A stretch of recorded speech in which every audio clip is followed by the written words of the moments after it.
নমস্কার। আর একটা নতুন রেসিপির সাথে আমি সোমা আপনাদের কাছে হাজির হয়ে গেছি। আজকে আমার রেসিপি হলো নিরামিষ ঘুগনি। আর এই ঘুগনির টেস্ট যে এতটাই সুন্দর হবে তা আপনারা না খেলে বুঝতেই পারবেন না। আসল যে আমি এই ঘুগনিতে মশলাটা ব্যবহার করেছি সেটাই আজকে আপনাদের কাছে তুলে ধরবো। তাহলে চলুন দেখে নেওয়া যাক। এখানে আমি 500 গ্রাম মটর আগের দিন রাতে ভালো করে ধুয়ে জল দিয়ে ভিজিয়ে রেখেছিলাম। দেখতে পাচ্ছেন মটরগুলো আমার একদম নরম হয়ে গেছে জলে ভিজে। এখানে আমি 4টে বড় সাইজের আলু এরকম ছোট ছোট টুকরো করে কেটে নিয়েছি। এবারে এই মটর আর আলুগুলোকে আমি একটা প্রেসার কুকারের মধ্যে ঢেলে দেব।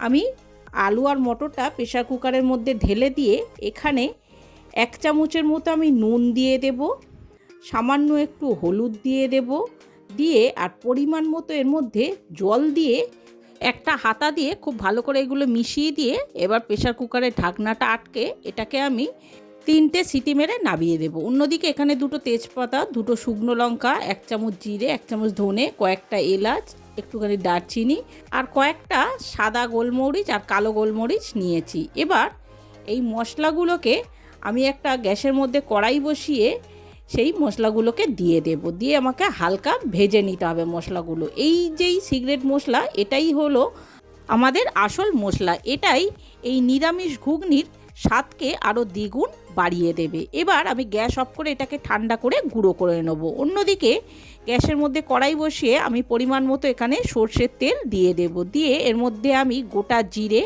2টো তেজপাতা, একটা শুকনো লঙ্কা আর কয়েকটা গোটা গরম মশলা ফোড়ন দেব। দিয়ে এখানে আমি সামান্য একটু ভাজা হয়ে গেলে 2টো বড় সাইজের টমেটো কুচিয়ে দিয়ে দেব। টমেটোটা সামান্য একটু নাড়াচাড়া করে এখানে আমি 1/2 চামচ নুন দিয়ে দেব যাতে তাড়াতাড়ি টমেটোটা নরম হয়ে যায়। দিয়ে এবার সমানে নাড়তে নাড়তে দেখবেন টমেটোটা যখনই এরকম নরম হয়ে একদম গলে যাবে তখনই এখানে আমি এক এক করে 1.5 চামচ আদা বাটা দেব এখানে আমি। দিয়ে 1 চামচ জিরে গুঁড়ো, 1 চামচ ধনে গুঁড়ো, 1 চামচ লঙ্কা গুঁড়ো, 1 চামচ হলুদ গুঁড়ো আর 1 চামচ কাশ্মীরি গুঁড়ো লঙ্কা আমি এখানে রঙের জন্য দিয়ে দিলাম। দিয়ে সামান্য এর মধ্যে একটু জল দিয়ে দেবো যাতে গুঁড়ো মশলাগুলো সহজে পুড়ে না যায়। এবার খুব ভালো করে মশলাগুলোকে আমাদের কষিয়ে নিতে হবে।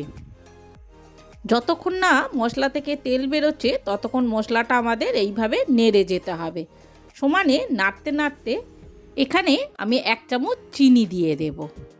এবার খুব ভালো করে আমাদের মশলাটাকে কষাতে হবে।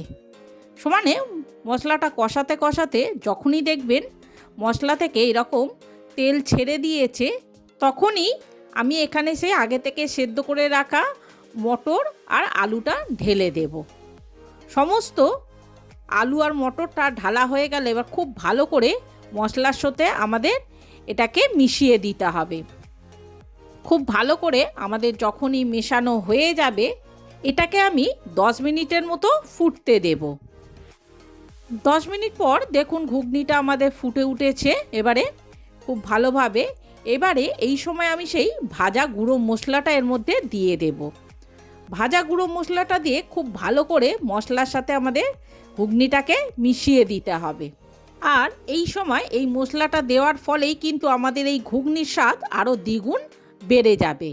এবারে 1 মিনিট খুব ভালোভাবে ফুটিয়ে আমি লাস্ট পর্যায়ে ধনে পাতা কুচো দিয়ে এর মধ্যে এবারে গ্যাসটাকে আমি অফ করে দেব। তাহলে বন্ধুরা আপনাদের যদি আমার এই রান্নাটি ভালো লেগে থাকে তাহলে অবশ্যই আমার চ্যানেলটি সাবস্ক্রাইব করে একটা লাইক, কমেন্ট আর শেয়ার করে দেওয়ার অনুরোধ রইল। তাহলে দেখতেই পাচ্ছেন বন্ধুরা কত সহজে আর কিছু মশলার মিশ্রণে আমরা নিরামিষ ঘুগনিকে কতটা সুস্বাদু করে তুললাম। একবার যদি আপনারা এইভাবে ঘুগনি বানিয়ে বাড়িতে সার্ভ করতে পারেন তাহলে দেখবেন আপনারা আমিষ ঘুগনি ছেড়ে বারবার এই নিরামিষ ঘুগনিটাই তখন বানাতে চাইবেন। এই ঘুগনির এতটা স্বাদ হয়ে থাকে। তাহলে বন্ধুরা একবার হলেও আমার এই রেসিপিটি দেখে আপনাদের এই ঘুগনিটি করে দেখার অনুরোধ রইল। আর আমাকে অবশ্যই কমেন্ট করে জানাবেন আমার এই রান্নাটি আপনাদের কেমন লেগেছে। বন্ধুরা আপনারা আমাকে কমেন্ট করলে আমার উৎসাহ আরও বাড়বে। তাহলে তখন আরও নিত্য নতুন রেসিপি আমি আপনাদের জন্য আনতে পারবো। তাহলে বন্ধুরা, আজকের মতো আমার এই ব্লগটি আমি এখানেই শেষ করলাম। দেখা হচ্ছে আরেকটা নতুন রেসিপির সাথে আরেকটি নতুন ব্লগে। ততদিন আপনারা ভালো থাকবেন, সুস্থ থাকবেন। নমস্কার।